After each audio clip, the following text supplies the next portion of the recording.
Hi everyone. Want to say congratulations because you have made it through 1/4 of the Bible. Woohoo!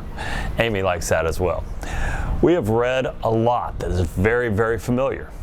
For example, we have read about the creation story, the story of Abraham and Isaac and Jacob, the story of Moses and the Exodus, the story of Joshua and Judges. And let's face it, that's a lot.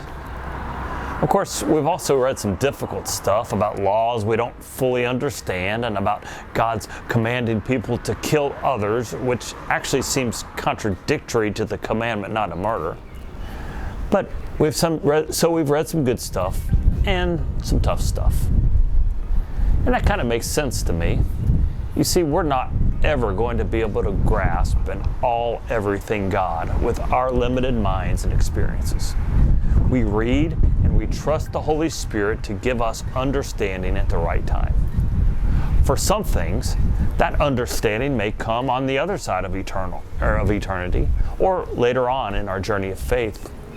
For now, we trust that God will give us understanding to follow and to know God's will for us today.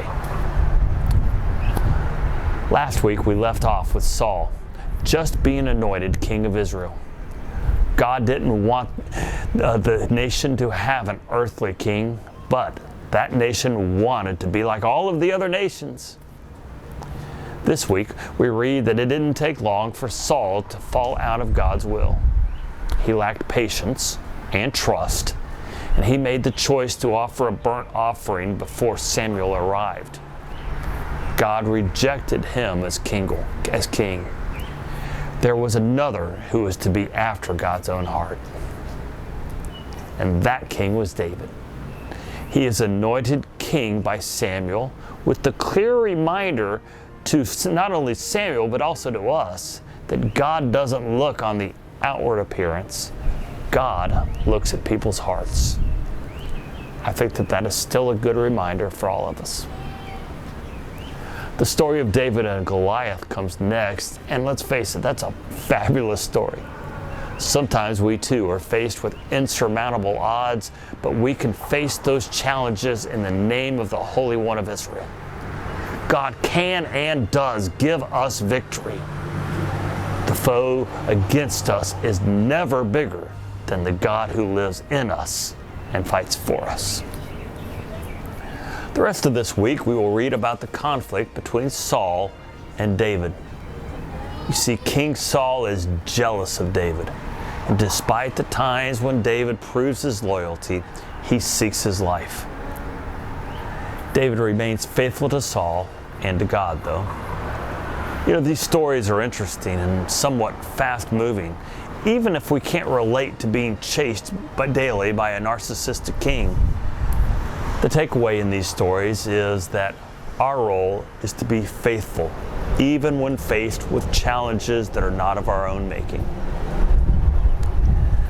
Moving to the New Testament this week, we continue our journey with Jesus through the Gospel of Luke. One of the favorite parables of Jesus is the story of the Good Samaritan. Truth is, we miss the total impact of that story because we fail to recognize how despised Samaritans were in Jesus' day.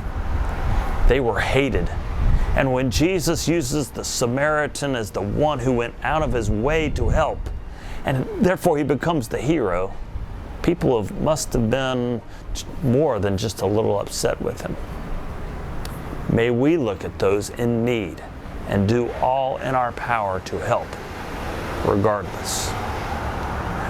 Well, in chapter 11, we read the Lord's Prayer again and the words of Jesus on the importance of prayer.